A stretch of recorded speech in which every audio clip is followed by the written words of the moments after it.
Herkese merhaba, kanalıma hoş geldiniz. Bu videomda sizlerle bu ara oldukça popüler olan iPhone kılıflarından yapacağız beraber. Ben turuncu rengini tercih ettim. Dilerseniz birçok renk seçeneği bulunuyor. Siz kendinize uygun rengi tercih edebilirsiniz.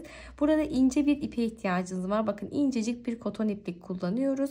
Ve ipimize uygun 3.75 numara şiş ile başlangıcımı yapıyorum. Ben dilerseniz 3.5 numara şiş de kullanabilirsiniz. Ara numaranız yok ise.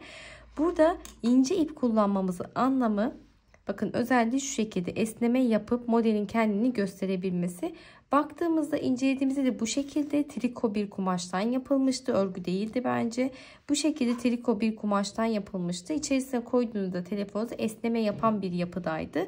Yine aynı şekilde olsun istediğim için ben de bu şekilde yaptım. Bakın şöyle telefonun içerisine yerleştirdiğimizde genişleme yapıyor.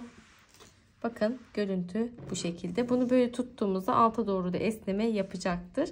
Şimdi şuradan şöyle çantaya da sabitleme yapabilirsiniz. Gayet güzel oldu. Yapılışına geçmeden önce videoyu beğenmeyi, yorum yapmayı ve kanalıma abone olmayı unutmayın lütfen. Instagram'da takip etmiyorsanız açıklama kısmına link bırakıyorum. Tıklayıp takip edebilir. Orada yaptıklarınızı beni etiketleyerek paylaşabilirsiniz. Şimdi beraber yapılışına geçelim. Şimdi İpimizi elimize aldık. Belli bir miktarda ip ayrımı yapıyoruz. Daha sonrasında buradan gelen nokta yumaktan gelen kısım. Şöyle parmaklarımı ortasına yerleştirdim ve bir halka oluşturdum. Bunu şişime takıyorum. 2 tane gibi gözüküyor ama bunu tek ilmek olarak kabul ediyoruz. Yumaktan gelen ipi parmağıma doladım. Bu da ayırmış olduğum ipim. Ayırmış olduğum ipimi şu şekilde halka yapıyorum. Buradaki ipimin üzerine bakın attım, yerleştirdim. Bu ipimi aldım, şişe takıyorum. Buradaki ipimi çektim. İkinci ilmeğim oldu. Döndürdüm. Bakın buradaki ipimi aldım, şişe takıp çektim. Aldım. Kaç oldu? 4, 5, 6, 7, 8, 9, 10. 11, 12, 13, 14, 15, 16, 17, 18, 19, 20, 21, 22, 23, 24, 25, 26, 27, 28, 29 ve 30 tane ilmeğimizi attıktan sonra şöyle ipimizde bir düğümleme yaparak kapatıyoruz artık ilmek atmamızı. Şimdi şişimi elime aldım. Modeli incelediğimde 2 tane düz, 2 tane ters ilmekten oluşuyor. Model tamamen bu şekilde devam ediyor. Şimdi ilk sıramızda ilk ilmeğimizi örme işlemi yapıyorum. Ben devamında ilk ilmeğimi örmeden şişe aktarıyorum. Şimdi burada şişimi geçirdim. İpim arkada, düz ilmek 1. Şişimi geçiriyorum. İpimi arkada çektim. Düz ilmek. 2 tane düz ilmek. İpimi öne aldım. İlmeğimi şişimi geçiriyorum. İpim önde, ters ilmek. Şişimi geçirdim. İpim önde, ters ilmek. 2 tane ters ilmek. İpimi arkaya aldım. 1, 2 tane düz ilmek. İpimi öne aldım. Şöyle üzerine atıp önden çekiyorum ipimi. 1,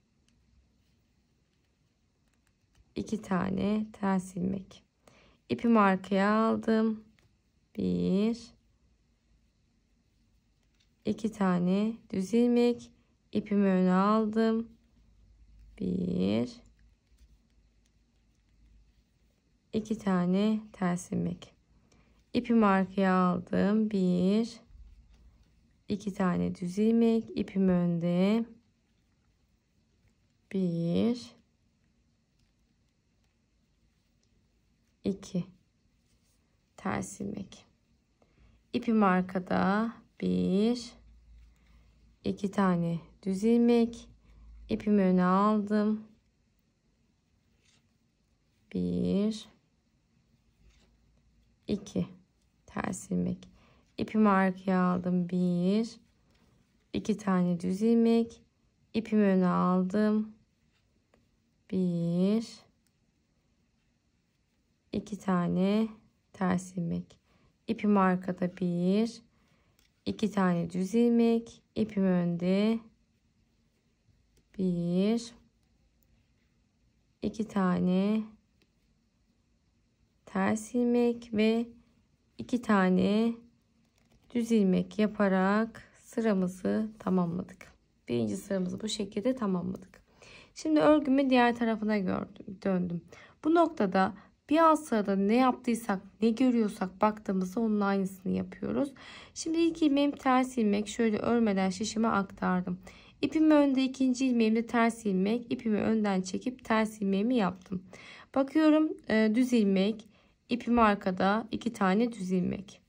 Baktım ters ilmek, 2 tane ters ilmek. Düz ilmek, 1 2 tane düz ilmek, 2 tane ters ilmek. 1 2 2 tane düz ilmek, 2 tane ters ilmek, 2 tane düz ilmek, 2 tane ters ilmek, 2 tane düz ilmek, 2 tane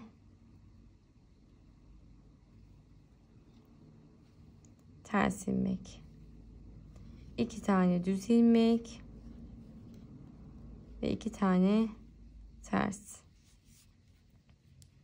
2 tane düz ve 2 tane ters ilmek yaparak sıramı tamamladım ve ikinci sıramı bu şekilde tamamlamış oldum. Örgümüzün diğer tarafına döndük. Baktığımızda 2 tane düz ilmekle başlangıç yapıyorum. İlk ilmeğimi örmeden şişime aktardım. Yandaki ilmek düz ilmek, ipim arkada düz ilmek yapıyorum. İpimi öne aldım. 1 2 tane ters ilmek, ipim arkada, 2 tane düz ilmek, 2 tane ters ilmek, 2 tane düz ilmek şeklinde devam ediyoruz. Başlangıçta da söylediğim gibi model bundan ibaret. Şimdi bu şekilde istediğiniz boyuta ulaşana kadar devam edip geliyoruz. Şimdi burada istediğim uzunluğa ulaştım. Hemen sizlere santim ölçüsünü de göstermek istiyorum. Bakın bu şekilde ölçtüğümde yaklaşık 38,5 santim kadar bir örme işlemi yaptım. Bunu daha da uzatabilirsiniz. Şimdi burada ilmeklerimizi toparlıyoruz ve artık parçamızı tamamlamış olacağız bu şekilde. Şimdi ipim arkada düz bir toparlama işlemi yapıyorum. 2 tane ilmekten şişimi geçirdim. Şöyle üzerinden ilmeğimi tek seferde çektim. Çekmiş olduğum ilmeği şişe takıyorum. Yanına bir tane daha aldım. 2 tane ilmeğim var.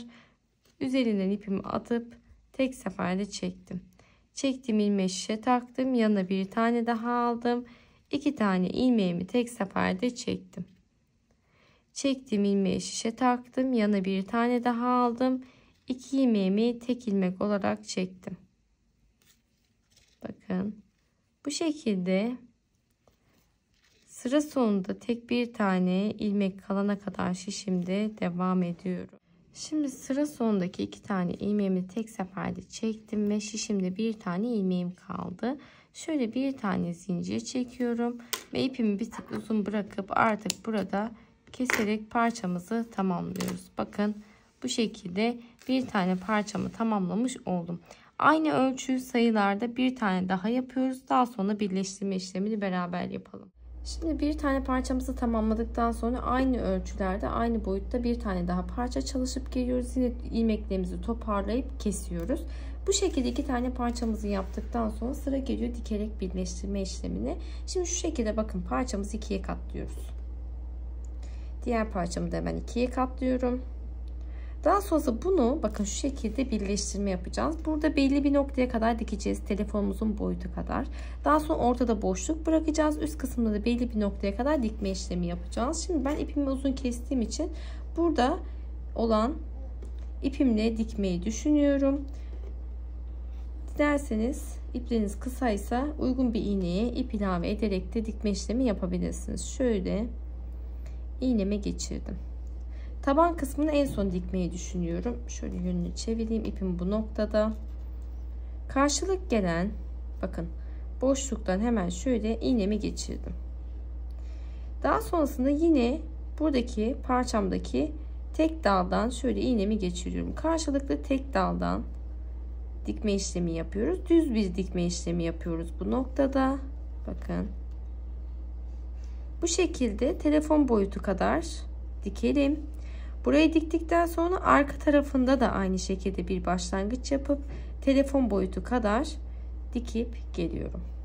Şimdi size bahsettiğim gibi buradaki dikme işlemi yapıp geldim. Aynı şekilde diğer tarafı da yapmıştık. Zaten beraber başlamıştık. Şu üst noktada da ölçümü belirleyebilmek adına belli bir kısım dikme yaptım. Bakın şu noktada şurası boşluk. Burada ne kadar bir dikme işlemi yaptım? Yaklaşık 6 santim kadar bir dikme işlemi yapıyoruz. Şimdi iğneme ipimi geçirdim. Şöyle arka tarafını çevirdim.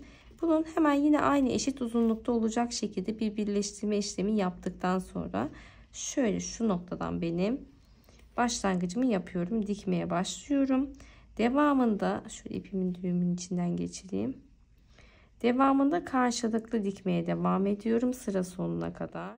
Şimdi buradaki dikme işlemimi yaptım ve en sondaki şu üst noktadaki dikme işlemimi de yaptım. Alttaki dikme işlemimizi beraber yapalım diye bu noktayı tamamlanıp geldim.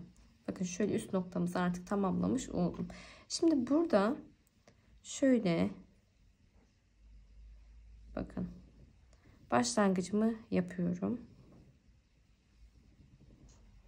Ve karşılıklı tek dal halinde iğnemizi geçiriyoruz. Burada düz bir dikiş yapıyoruz. Baktınız ki şimdi kesme yapmış olduğumuz ve başlangıç noktalarımız bir tık daha böyle bol olduğu için daha böyle geniş gözükebiliyor.